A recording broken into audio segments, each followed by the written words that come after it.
everyone, assalamu alaikum. Welcome back to my channel, my vlog. ഇതൊരു day in my life വ്ലോഗാണ്. അപ്പോൾ രാവിലെ പതിവ് പോലെ ഞാൻ ചായ ഉണ്ടാക്കാൻ വേണ്ടിയിട്ട് കിച്ചണിൽ കയറിയിരിക്കുകയാണ്. അപ്പം എനിക്കാണെങ്കിൽ നല്ലൊരു കടുപ്പത്തിലുള്ള ഒരു ചായ മസ്റ്റാണ് രാവിലെ. അങ്ങനെ ഞാൻ ചായ ഉണ്ടാക്കാൻ വേണ്ടിയിട്ട് പാലും തേയിലയൊക്കെ തിളപ്പിക്കാൻ വേണ്ടിയിട്ട് വെച്ചിട്ടുണ്ട്. പിന്നെ കുറച്ച് ശകലം ഏലക്കയും കൂടി ഇട്ട് കൊടുത്തു കഴിഞ്ഞാൽ നല്ലൊരു മണം കിട്ടും. അങ്ങനെ ചായ റെഡി ആവുന്നുണ്ട്. അതേസമയം തന്നെ എന്തെങ്കിലും ബ്രേക്ക്ഫാസ്റ്റ് തയ്യാറാക്കണമല്ലോ. അപ്പോൾ അങ്ങനെ കുറച്ച് മഷ്റൂം ഇരിപ്പുണ്ടായിരുന്നു. അപ്പോൾ അത് വെച്ചിട്ട് എന്തെങ്കിലും തയ്യാറാക്കാമെന്ന് വിചാരിച്ചപ്പോഴാണ് എനിക്കൊരു ഐഡിയ കിട്ടിയത്. മുട്ടയും മഷ്റൂമും കൂടെ ചേർന്നിട്ടുള്ള ഒരു ഓംലെറ്റ് അത് തയ്യാറാക്കാമെന്ന് വിചാരിച്ചു. അങ്ങനെ ചായ റെഡി ആയിട്ടുണ്ട് ഗൈസ്. നല്ല കടുപ്പത്തിലുള്ള ചായയാണ്, കണ്ടോ. വാവ്, ഇറ്റ്സ് സൂപ്പർബ്.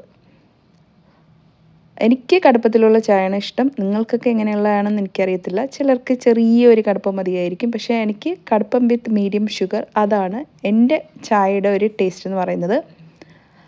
അങ്ങനെ അടുത്ത് ഞാൻ ബ്രേക്ക്ഫാസ്റ്റിന് വേണ്ടിയിട്ട് തയ്യാറാക്കുന്നത് മഷ്റൂം ഓംലെറ്റ് ആണ്. അപ്പോൾ കുറച്ച് ബട്ടർ ആദ്യം ഇട്ട് കൊടുക്കുക. എന്നിട്ട് അതൊന്ന് മെൽറ്റ് ആകുമ്പോഴത്തേക്കും നമുക്കിതിലേക്ക് മഷ്റൂമും അതിനോടൊപ്പം തന്നെ മുട്ട തയ്യാറാക്കി വെച്ചിരിക്കുന്ന അതും കൂടെ ചേർത്ത് കൊടുക്കുക.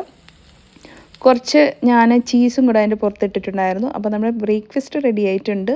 അതിനോടൊപ്പം തന്നെ നല്ല കടുപ്പത്തിലുള്ള ചായയും. അപ്പോൾ എന്തായാലും അത് കഴിക്കണം. അപ്പോൾ അങ്ങനെ കഴിക്കാൻ വേണ്ടിയിട്ട് പോവുകയാണ് ഗായ്സ്.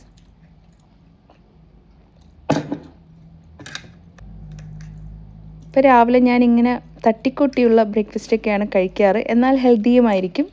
അതാണ് എനിക്കിഷ്ടം. എനിക്ക് ഭയങ്കര ഹെവി ആയിട്ടുള്ള ബ്രേക്ക്ഫാസ്റ്റ് ഒന്നും വലിയ താല്പര്യമില്ലാത്ത കൂട്ടത്തിലാണ്. പിന്നെ ആരെങ്കിലുമൊക്കെ ഉണ്ടാക്കി തന്നു കഴിഞ്ഞാൽ ഞാനത് കഴിക്കുന്നതായിരിക്കും. അതൊന്നും പ്രശ്നമുള്ള കാര്യമല്ല. അങ്ങനെ അത് കഴിഞ്ഞിട്ട് തുണി നനയ്ക്കാനുണ്ടായിരുന്നു. അങ്ങനെ തുണി വാഷിംഗ് മെഷീനിലിട്ടു. പിന്നെ അത് കഴിഞ്ഞിട്ട് ഇതൊക്കെ മടക്കി വെക്കുന്നത് ഒരു വലിയൊരു ജോലി തന്നെയാണ് എന്തൊക്കെ പറഞ്ഞാലും. ഞാനും ചെറിയൊരു മടിച്ചിയുടെ ഒരു കൂട്ടത്തിലാണ്. അങ്ങനെ അതൊക്കെ കഴിഞ്ഞു. ഇക്ക നന്നായിട്ട് കുക്ക് ചെയ്യും കേട്ടോ, മാഷാ അല്ലാ. അങ്ങനെ പുള്ളിക്കാരൻ എല്ലാം റെഡിയാക്കി വെച്ചിട്ടുണ്ട്. അങ്ങനെ നല്ല കൊഞ്ച് റോസ്റ്റ്, പപ്പടം, മീൻ കറി, ചോറ്, അവിയലല്ല, അത് വേറെ വെജിറ്റബിൾ വെച്ചിട്ടുള്ളൊരു സംഭവമാണ്. അപ്പോൾ അതൊക്കെ കഴിച്ച് കഴിഞ്ഞിട്ട് വൈകുന്നേരം ഞങ്ങൾ നേരെ കാലിക്കറ്റ് സ്റ്റോറീസിൽ പോയി. അവിടെ ചെന്ന് നല്ല അടിപൊളി ചാർക്കോൾ ഓർഡർ ചെയ്തു. നല്ല ജ്യൂസി ആയിട്ടുള്ള നല്ല ടേസ്റ്റി ആയിട്ടുള്ള ചാർക്കോളായിരുന്നു. കാലിക്കറ്റ് സ്റ്റോറീസ് എന്നാണ് ഓർഡർ ചെയ്തത്. അപ്പോൾ ഇവിടെ വന്ന് കഴിക്കാത്തവർ ഇവിടെ ഒന്ന് ട്രൈ ചെയ്ത് നോക്കുക.